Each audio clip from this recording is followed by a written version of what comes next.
Gamers,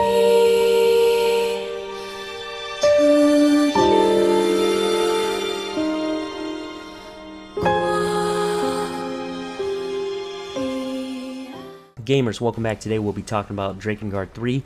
Drakengard 3 is a prequel to the other two Drakengard game. It is not the direct prequel to them. It is its own core prequel, so it's tied to the same game but in a different timeline. The story is kind of weird and vague at times, but it is a pretty interesting story. Very different, very weird. Now, the game itself is pretty interesting in terms of storytelling. It's different, it's weird. It's got anger, it's got revenge, it's got blood, it's got humor, it's got sexual innuendos all over the place. It's just a very different type of storytelling here. The game is from Japan, so you can expect some strange stuff in this game, especially in terms of storytelling. So it's very interesting. So the game starts you off with playing as the protagonist, Zero, who is an intoner. Your goal is to kill your 5 sisters, and with the help of her disciple, which is a dragon. His name is Michael in the beginning. Later on, it's replaced by Mikhail. You're going to have to play the game to find out why. The game itself has branching stories, so you need to beat the game multiple times to actually understand the whole picture a little bit more. Even then, it's a bit vague, but it'll help you understand the game a lot more. And if you want to understand this game a heck of a lot more, definitely read the light novel to the game. The voice acting in the game is alright. I do like the voice acting for Zero, her character, her attitude, everything fits it very well. The only annoying voice I find in the entire game is probably the dragon, Mikhail. He sounds like a 3-year-old squelching in your ears at times, you know, that's how he sounds like. But it makes up for it because of the trouble he gets into, so I kind of ignore that fact because he gets himself into a lot of trouble. He does act like a big baby, he does question Zero a lot, so the character development is decent enough in this game. So as you defeat your sisters in game, you'll unlock new weapons and you'll also unlock new disciples. The disciples themselves have their own, let's say, personalities. It's really strange personalities, not normal, so you'll definitely see some really funny humor in that also. So as you play along the game and progress, you'll unlock new disciples from there. So aside from me liking the art to the game, I do like the character models, the art around it. Each character is artfully drawn and it's nice, but however the graphics of the game suffer from a bit of a budget problem and also the PS3 capabilities, so unfortunately it can't get any better than this. The game itself is a hack and slash type of gameplay. It's really easy to understand the controls, not too hard, you know, dashing, parrying, blocking. You can pretty much strafe away from your enemies, you can lock on them, you can change your weapons between battle to link up combos. There's also jumping, and the combos are not too complicating. There's not many combos in this game. You know, you press square in a certain amount of sequence and then press triangle, you do more combos, do more damage. So the entire interface of the game, if you look at it carefully, you can tell that the HUD is very nice and clean. There's not too much clutter on it. The top left, you can see a frenzy mode box. What that does is when you press R3 and L3, you go into frenzy mode, you go invincible, do more damage. It's kind of like a rage mode. You'll hear different music that kicks ass and pretty much slice at everything you can.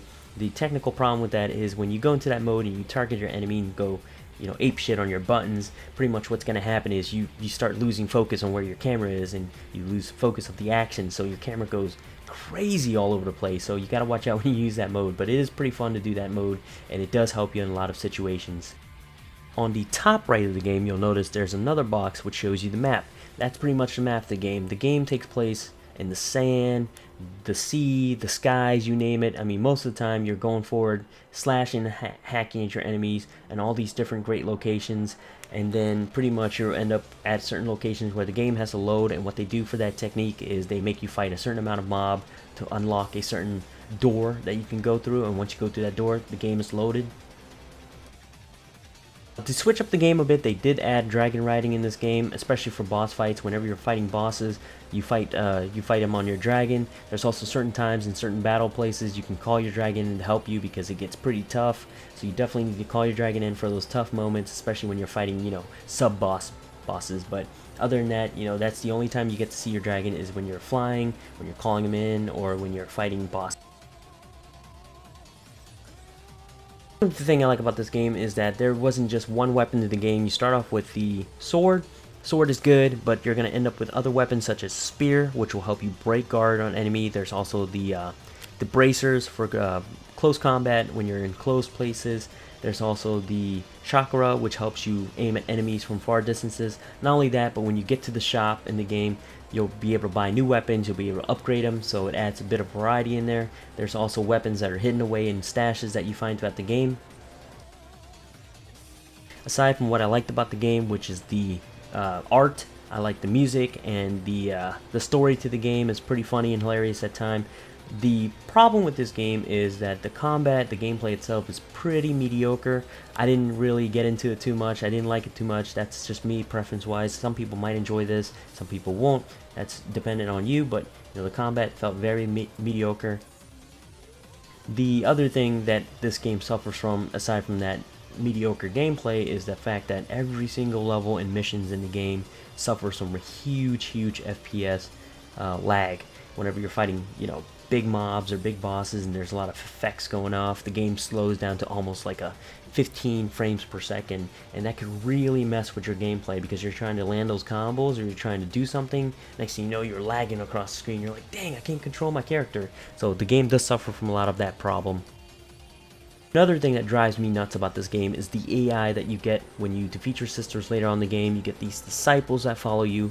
They don't do anything in this game, okay? I'll tell you that right now, because the reason being, they run towards the wall, and then sometimes they keep running at the wall. Sometimes you'll catch them hitting an enemy, but they don't do any damage, so they're completely useless. It's like they didn't even do anything to the AI, unfortunately, so they just follow you and give you good dialogue, which is decent because, you know, to a lot of people, you want to hear the story, so they got to be following you. It adds that immersion aspect. But unfortunately, they suffer from a huge AI flaw, which is basically doing nothing. They don't do anything, so don't bother bringing them sometimes. Aside from that, the other thing that bothers me about this game, the final thing that bothers me the most, is when you're in a situation where you kill a lot of enemies and you're trying to collect the items. You know, sometimes you run over it, you forget to collect it because the radius of collecting items is very small. You actually have to be right on top of the item to actually collect it. Boss battles in the game, it's quite interesting. You're always, like I said before, you're always battling them on your dragon. Sometimes they're really hard, sometimes they're quite easy, so it's really weird mix-up. There's also sub-bosses you fight during the game, and also other interesting elements. Unfortunately, they fail to really execute the gameplay. Hopefully in the future we see a better game from here. The final thing I will say about this game is, aside from the things I like, the music, the art, the story, there's not much else. You know, this, like I said before, the combat is pretty mediocre, especially in terms of gameplay, but the story balances it out and keep the game going for me, so that's the only way I enjoyed the game. So if you're going to pick up this game or rent it, definitely play it for the story because it branches out, it's really unique and it's really interesting, but everything else is meh. So that's pretty much my review on this game. Anyways, guys, remember, enjoy your games and game on. Remember to subscribe, check out my stream if you want to see me live, play some games. Next game I'm going to cover is definitely Watch Dogs. I've been playing that for a bit now, so I had a chance to actually take a break and do a review for this video. I'm going to be working on my other review video, which I'll release tomorrow at midnight.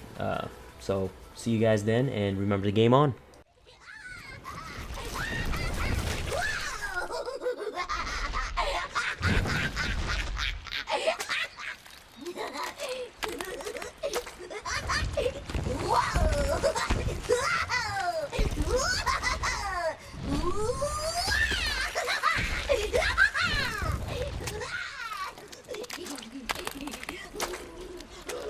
Knock it off! How many times have I told you? Don't roll around in the fucking mud!